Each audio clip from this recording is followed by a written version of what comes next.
Cara kerja asuransi cukup sederhana. Kita sebagai tetanggung akan bisa menerima manfaat berupa uang atau layanan jika dihadapkan pada kejadian yang tidak diinginkan sesuai dengan jenis asuransi yang dipilih.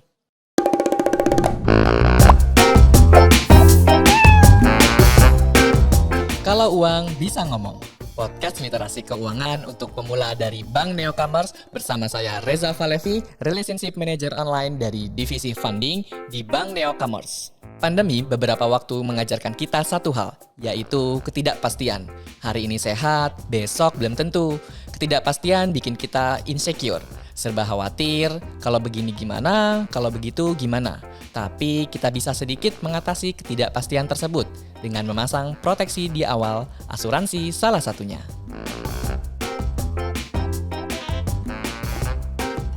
Cara kerja asuransi cukup sederhana. Kita sebagai tetanggung akan bisa menerima manfaat berupa uang atau layanan jika dihadapkan pada kejadian yang tidak diinginkan sesuai dengan jenis asuransi yang dipilih. Jenis asuransi ada banyak, mulai dari asuransi jiwa, kesehatan, pendidikan, perjalanan, kendaraan, kebakaran, hingga smartphone. Kali ini kita bahas beberapa jenis asuransi yang sering digunakan. Kita mulai dari asuransi jiwa yang memberikan perlindungan pada risiko cacat tetap, total, hingga kematian. Jika tertanggung, amit-amit meninggal dunia, keluarga atau ahli waris akan mendapatkan manfaat uang asuransi. Asuransi jiwa juga terbagi lagi menjadi beberapa jenis, yaitu asuransi berjangka yang memberikan perlindungan dalam jangka waktu tertentu, sesuai dengan ketentuan yang tertera di polis. Jadi, misalnya tertanggung meninggal dunia dalam kurun waktu sebelum ditetapkan, maka polis asuransi bisa didapatkan. Kalau jangka waktunya berakhir dan tertanggungnya masih gak apa-apa, maka manfaat polis asuransi gak bisa diproses. Asuransi jiwa berjangka juga masih terbagi lagi. Ada yang namanya asuransi jiwa berjangka dengan pertanggungan tetap, yaitu manfaat polis akan diberikan dalam jumlah yang sama selama jangka waktu polis masih berlaku. Ada lagi asuransi jiwa berjangka dengan pertanggungan menurun, nilai manfaatnya akan menurun seiring berjalannya waktu. Lalu asuransi jiwa berjangka dengan pertanggungan meningkat, yang nilainya akan meningkat seiring waktu.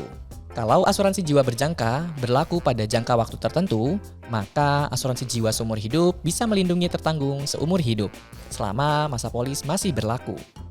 Ada juga asuransi seumur hidup gabungan yang bisa menanggung dua tertanggung dalam satu polis yang sama. Ketika satu orang meninggal dunia, satu orang yang lagi masih hidup akan menerima manfaatnya. Setelah asuransi jiwa seumur hidup, mungkin kamu juga sudah pernah dengar asuransi unit link yang merupakan gabungan antara asuransi dan juga investasi. Jadi, sebagian premi yang dibayarkan tertanggung akan dialokasikan ke investasi. Nantinya, tertanggung bisa dapat manfaat dari asuransi dan return dari investasi. Tapi ingat ya, kinerja investasi gak stabil. Jadi ada potensi tertanggung akan mendapatkan manfaat di bawah perhitungan awal. Berbeda kalau asuransi jiwa dwiguna yang memberikan manfaat double, manfaat asuransi bisa diterima jika tertanggung meninggal dunia. Namun jika masih hidup, tertanggung juga akan menerima manfaat sesuai periode yang berlaku.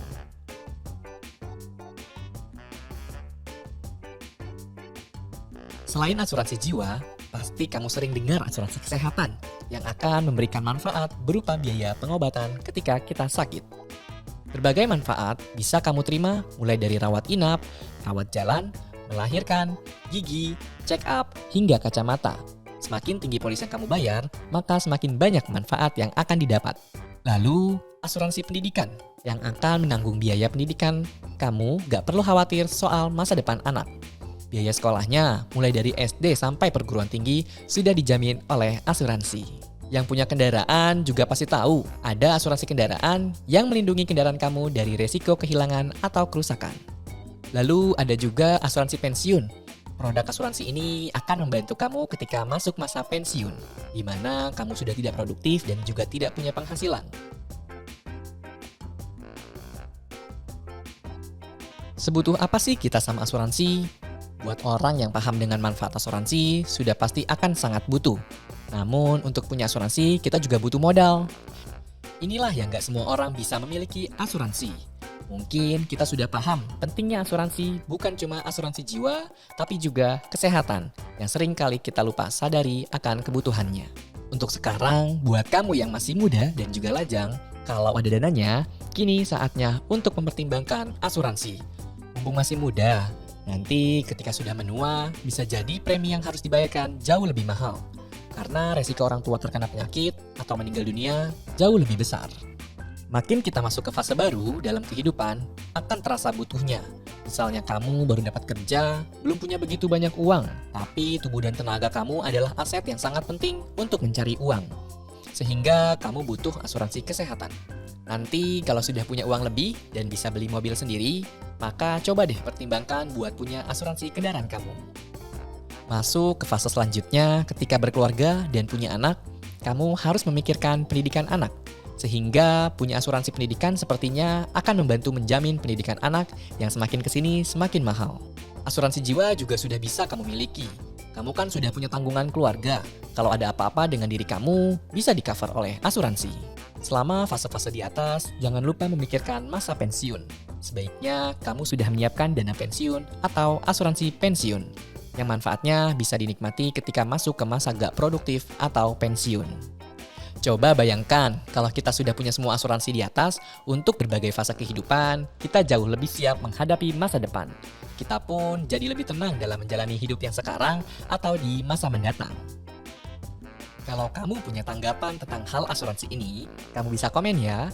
Dan jika kamu merasa podcast ini bermanfaat, please like, subscribe, dan nyalakan tanda loncengnya buat kamu yang menyimak di YouTube.